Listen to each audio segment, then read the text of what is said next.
صراحة الأسعار ارتفعت 50%، وبعضها فرق مشيت 5 دقائق اختلف السعر 5 ليرات، 5 دقائق ب5 ليرات. بالنسبة للأمان، في كذا شخص صار سألني عن الأمان. صراحة هاي المنطقة اللي أكثر شيء أنصح للعائلات تسكن بيها. أكثر شيء اللي محيرني صراحة الناس اللي تسكن بتقسيم. حديقة جولهانا بارك.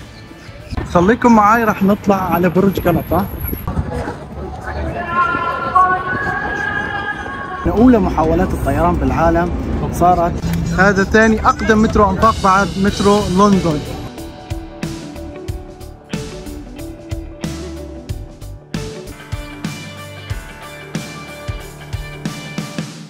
السلام عليكم، أنا أيمن مرعي، مرشد سياحي باسطنبول. الناس اللي جاية من تويتر أكيد تعرفني. بهذا الفيديو راح أجاوب عن أكثر الأسئلة اللي جتني، وراح أقسم الفيديو 3 أقسام. راح أتكلم بيه أول قسم عن الأسعار بشكل عام، السؤال اللي أكثر شيء جاني صراحة. وبالقسم الثاني راح أتكلم عن المناطق الأفضل للسكن بإيجابياتها وسلبياتها، راح أتكلم عنها.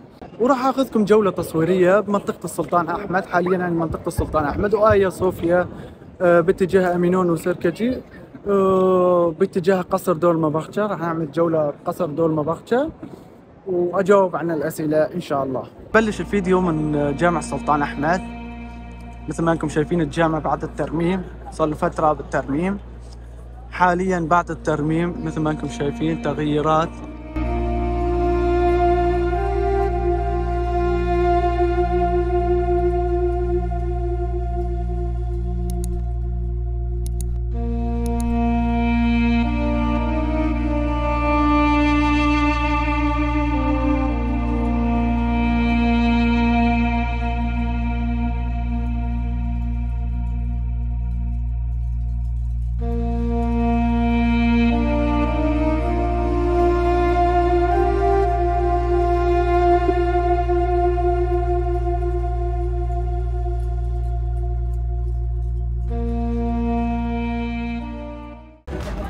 حاليا نحن بالسلطان أحمد، وأمامنا مثل ما انكم شايفين جامع آيا صوفيا اللي كان متحف.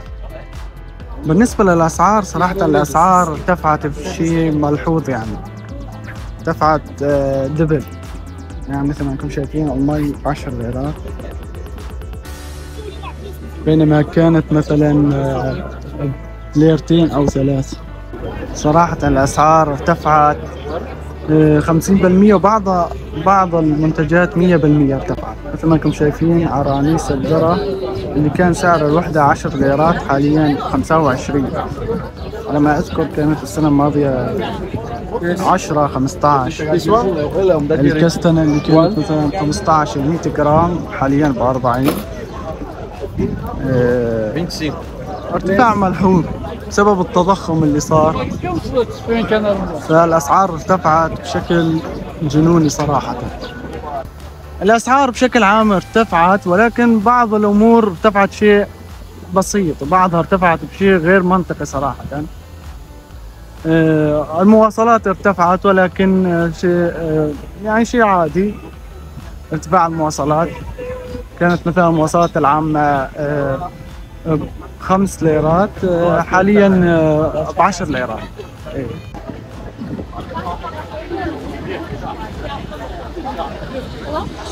Simit ne kadar abi? 7,5. 7,5 mu?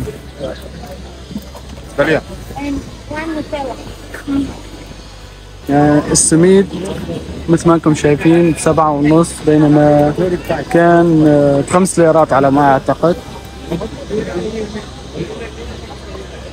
في اسعار ارتفعت شيء معقول، وفي اسعار ارتفعت شيء صراحة جنوني. ولكن ارتفاع الدولار، الشخص اللي جاي من برا راح يصرف دولار، يصرف الليرة بأرخص، فما راح تأثر عليه ارتفاع الأسعار تأثير ملحوظ. يعني مثل ما انكم شايفين العالم صافين على الدور لحتى يدخلون على آيا صوفيا. دور طويل صراحة. بدي يدخل للصلاة من الطرف هذاك، مثل ما انكم شايفين يدخل للصلاة، ما بدي داعي يصف على الدور، بس الناس اللي جاية تزور زيارة لازم الصف على الدور. حاليا نحن بشهر يونيو، درجة الحرارة 25 درجة، تعتبر بالنسبة لإسطنبول تعتبر حر، ولكن يمكن الغير مناطق مثل السعودية تعتبر بالنسبة لهم برد 25.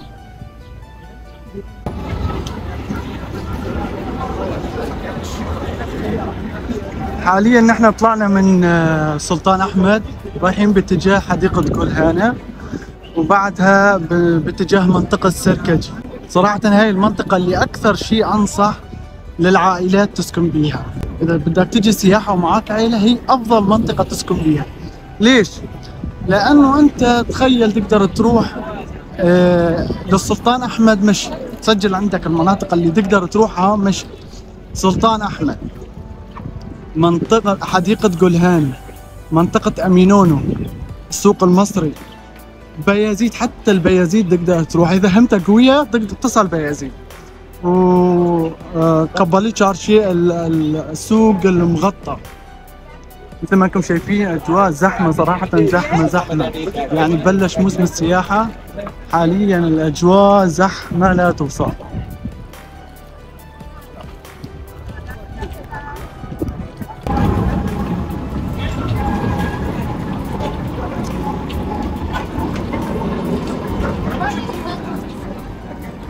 منطقة السركجي تعتبر منطقة بيها عقدة مواصلات مثل مترو مرمراي، تقدر تروح بيه على الجانب الآسيوي.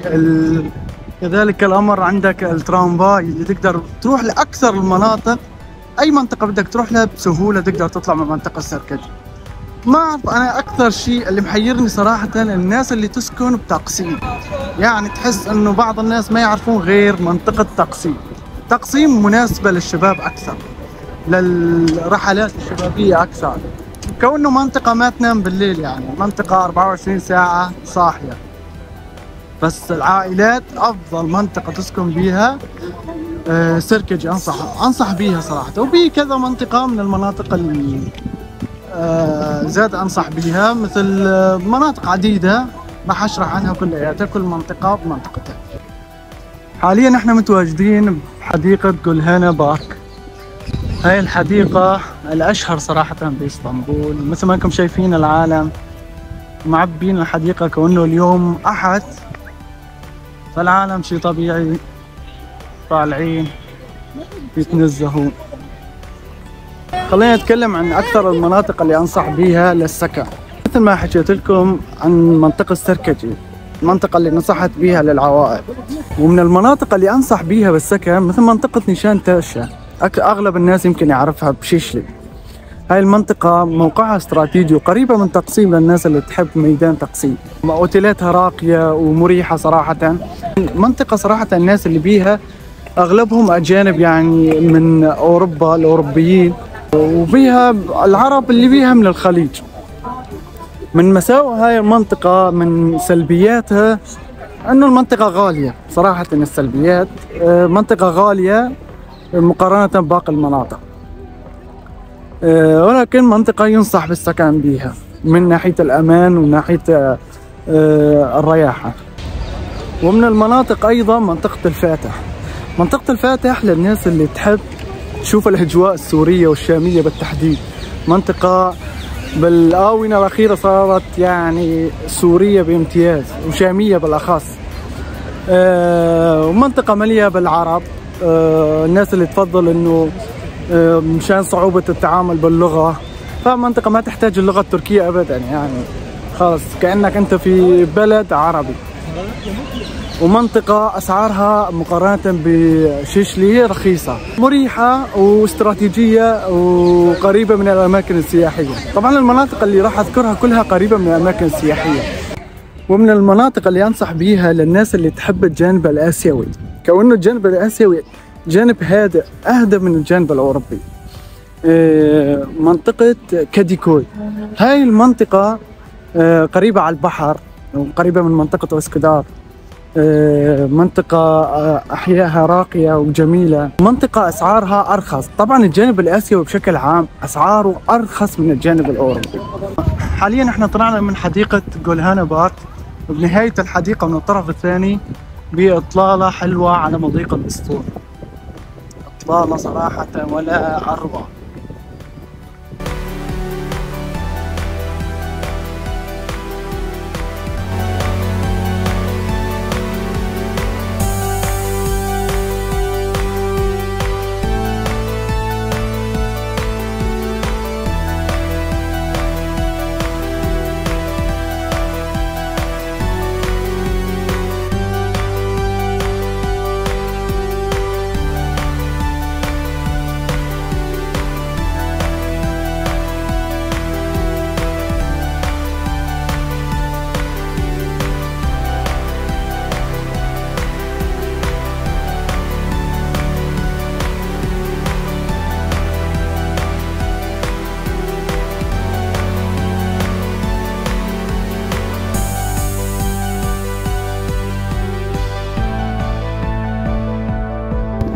هذا الطرف الآسيوي، الطرف الأوروبي. حاليا وصلنا منطقة السركجي. هاي المنطقة مثل ما انكم شايفين، يعني جيت من السلطان أحمد السركجي مشي، وعديت على حديقة جولهانا وطلعت على الشاطئ مثل ما شفتم. وصلت منطقة السركجي ورايح باتجاه أمينونو. مثل ما انكم شايفين العالم زحمة. بالنسبة للأمان يعني لا ينصح أنك تترك جوازاتك السفر بالفنادق. بالنسبة لجوازاتك السفر وأغراضك الشخصية حاول أنك ما تتركها، الأغراض المهمة حاول أنك ما تتركها بالأوتيل. هو ما بدأ أنك تتوتر، ولكن تحسبك أكثر أمانا. الأسعار مثل ما أنكم شايفين، بالسلطان أحمد كانت ب25، هون بأمينونو ب20. شوف بالسلطان أحمد كانت 25، هون بأمينونو 20 الدرهم. يعني فرق مشيت 5 دقائق اختلف السعر 5 ليرات، 5 دقائق ب5 ليرات. يعني مناطق ومناطق، او اشخاص واشخاص، في ناس استغلاليين صراحة. هو اهم نقطة انك انت تقدر تبازر البائع، يعني مو مجرد انه اعطاك السعر خلاص تشتري. في ثقافة المبازرة موجودة، يعني بازروا واكسروا بالسعر، حاول تكسر بالسعر، يعني انت وشطارتك. فانت لحتى توفر مصاري بدك تكون صاحب هاي الامور، مو اي سعر ينعرض عليك. طبعا السعر هذا حتى مو معتمد من البلدية ابدا. الاسعار دائما خاصة بمناطق السواح يستغلون السائح، ويشوفون السائح خاصة اذا كان عربي يشوفونه ملياردير يعني. فلذلك تقدر تبازر وتنزل السعر. بالنسبة للأمان، في كذا شخص صار سألني عن الأمان، إنه بي أمان ولا ما بي أمان. والمناطق طبعا مناطق ومناطق. طبعا مناطق الأحياء الشعبية مثل الحارات الضيقة، هاي الحارات ما بيها أمان مثل باقي المناطق. وما في داعي أنت مثلا تتوتر وتفكر إنه ما في أمان بالمطلق. لا لا أبدا، بالعكس أمان وأمان الدرجة، خاصة بالفترة الأخيرة ما في حالات يعني. وبنفس الوقت ما في داعي توثق ثقة مطلقة. الثقة المطلقة أبدا ما توثق فيها، خاصة شوفيرية التكاسي. يعني أكثر نصيحة يعني بدي أنصحك إياها إنه ما تثق بشوفيرية التكاسي أبدا. حاول قدر المستطاع إنه رحلتك كلها ما تاخذ تاكسي أبدا. يعني هي مشكلة التكاسي يمكن لحتى الآن هي أكبر مشكلة ما قدروا مسيطرون عليها بهذا المكان. يعني على سبيل المثال امبارح مباراة مانشستر سيتي وانتر ميلان، البلدية خصصت باصات خاصة بس للفريقين، للجماهير الفريقين، لحتى تاخذهم على الملعب، بس حتى ما يصير استغلال من قبل شوفيرية التكاسي، حتى ما يستغلون الجماهير. أخذوا الجماهير كلهم مجانا باصات مخصصة إلى الملعب. فشوفيرية التكاسي سبحان الله استغلاليين، مثل ما قلت لك الباعة البياعين كمان استغلاليين. وهذا جسر غلطة.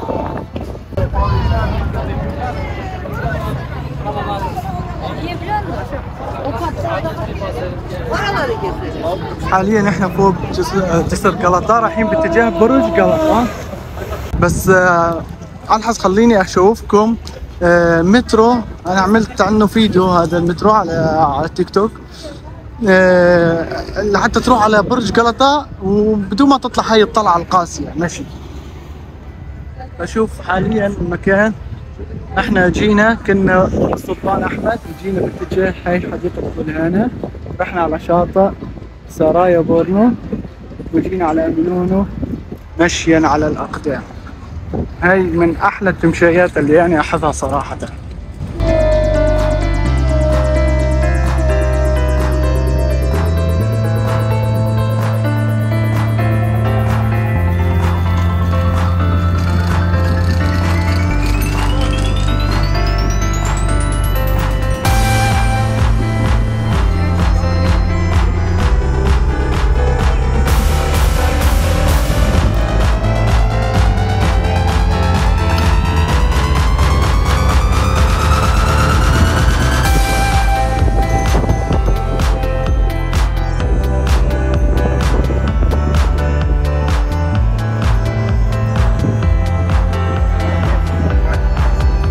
خليكم معاي، رح نطلع على برج غلطة. بشوفكم المنظر من فوق، بشوفكم منظر اسطنبول من على هذا البرج. طبعا هذا البرج أنا راح أدخل عليه بشكل مجاني كونه عندي كرت مذكرت. طبعا هذا الكرت لكل شخص مقيم وللمواطن التركي، فإذا كان عندك إقامة وأنت مقيم بتركيا تاخذ هذا الكرت.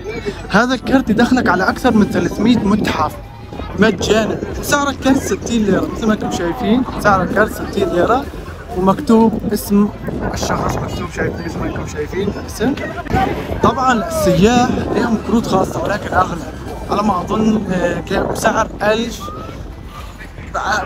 بسعر 1000 تقريبا 1500 هذا الجوار. صراحة هذا الكرت يعني تخيل انه الدخول على برج غلطة، هذا البرج 450 للساعة سعر التذكرة، بينما يعني راح ادخل ببلاش. صراحة هذا الكرت كثير يفيدني. طبعا بعد ما جينا من هذا الجسر، من جسر امينونو نهاية الجسر، قطعنا على الطرف الثاني موجود عند هذا المبنى وكلمة ايد موجود مترو انفاق. هذا ثاني اقدم مترو انفاق بعد مترو لندن. هذا المترو يطالعكم باتجاه برج غلطة. برج غلطة احسن ما تطلع الطلعة القاسية باتجاه برج غلطة تاخذ هذا المترو. هذا المترو نهايته باخر شارع الاستقلال، يعني تقدر تروح على تقسيم من امينونو، يعني بنهاية جسر غلطة من امينونو تلاقي هذا المكان، فتدخل بهذا المكان.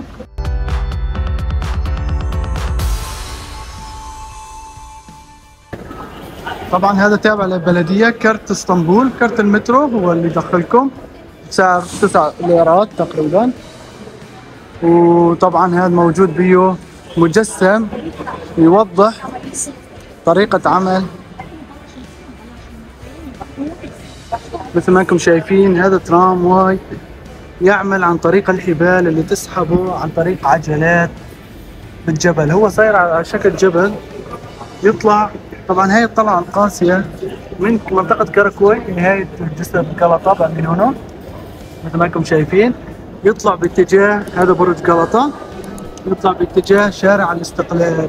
هذا جامع تقسيم، ساحة تقسيم. هذا شارع الاستقلال مثل ما انتم شايفين، مجسم يوضح شارع الاستقلال. هذا المترو انفاق بني على زمن العثمانيين بعام 1475 مثل ما انكم شايفين، يوفر عليك الطلعة القاسية بالجبل. خلينا نشوف.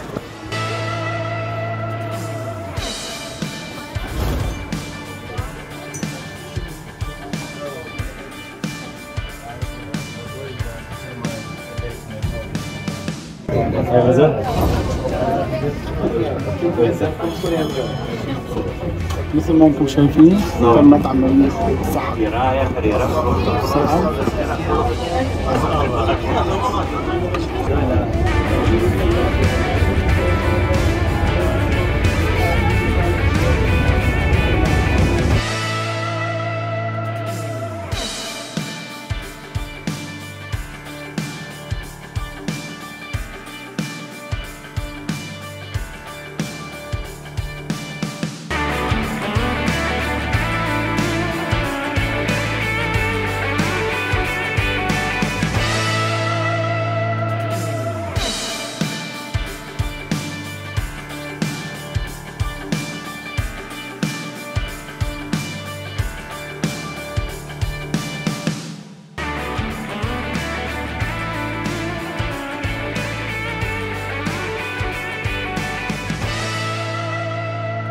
حاليا احنا موجودين في نهاية شارع الاستقلال، مثل ما انكم شايفين شارع الاستقلال.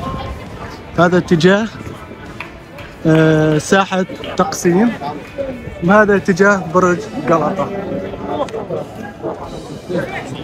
فهو المترو عبارة عن انه بس يطلعك بطلعة.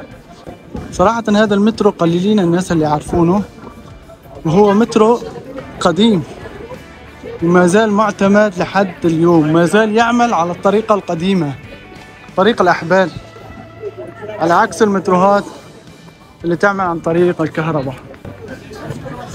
شوفوا حاليا الأجواء، بلش الصيف، بلش موسم السياحة.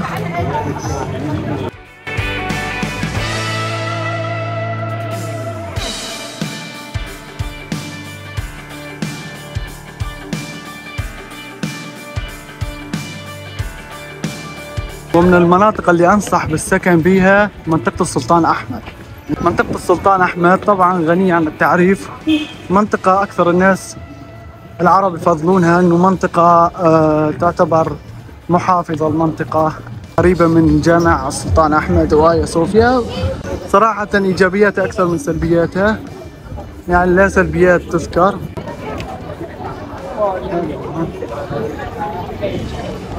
وهذا برج قلطة، وصلنا برج قلطة. معكم شايفين طبعا أجواء المطاعم مليئة،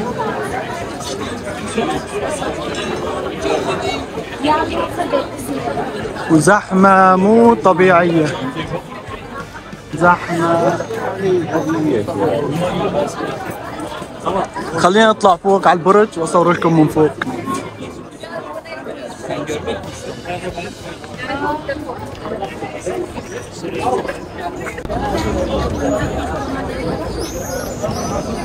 طبعا من هين تقطع تذكرة عشان تطلع على البرج، فخليني اخذكم على البرج.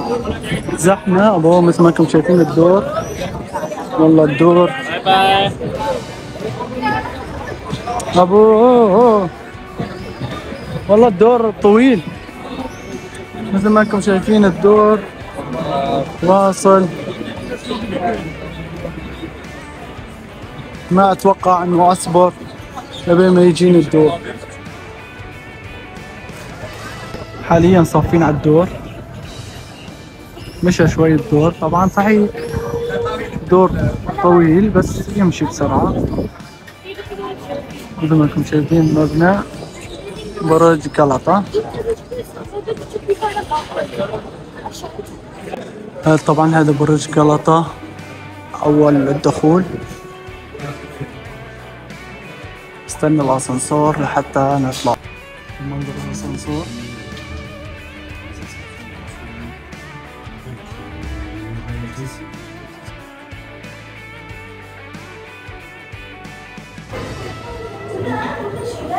هذا برج قلطة من الداخل.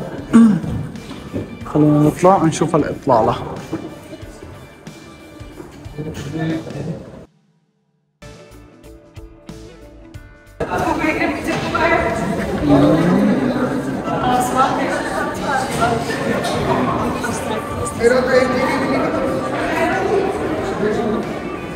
شوفوا المجسم، مجسم لإسطنبول، وهداك برج قلطة.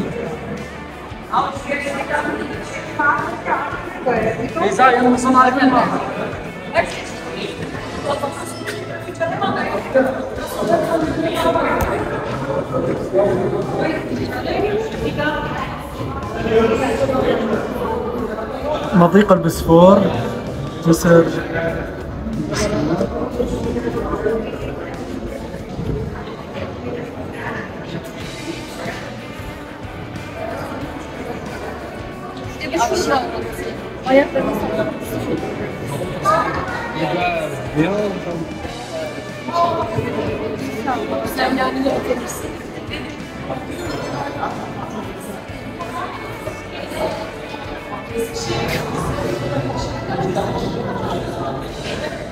مينونو جسر غلطة.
طبعا هذا منطقة المينونو برج غلطة. محل ما جينا بهذا الاتجاه، طلعنا من هناك، طلعنا من طريق المترو ونزلنا بهذا الطرف. منظر ما شاء الله مع صوت الأذان.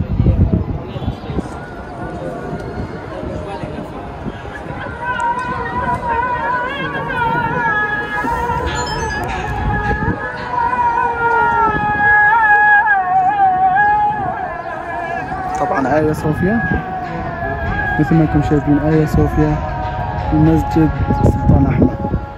جينا من هذاك المكان مشي من حديقة جولهانا، جينا من الجامع باتجاه حديقة جولهانا عند هذاك الساحل مثل ما انتم شايفين، بعدين جينا بهذا الاتجاه. أحلى تمشاية صراحة. شوفوا من أعلى برج غلطة، شوفوا شلون شوفوا جلسات تصوير. شوف شوفوا جلسات تصوير. هذا عرضات أزياء وأشياء.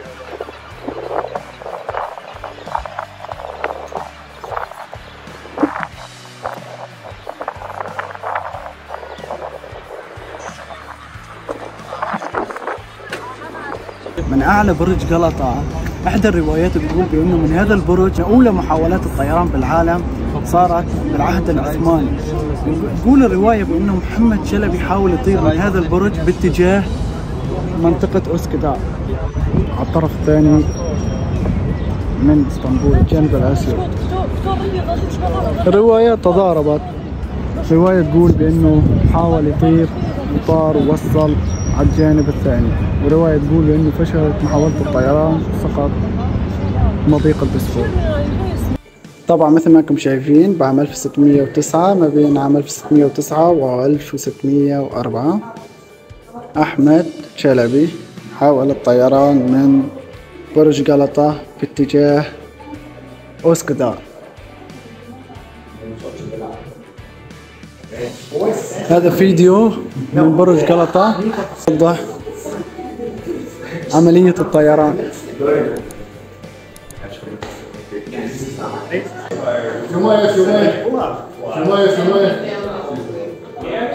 طبعا شوفوا شخص هو اللي حاكي الطيران.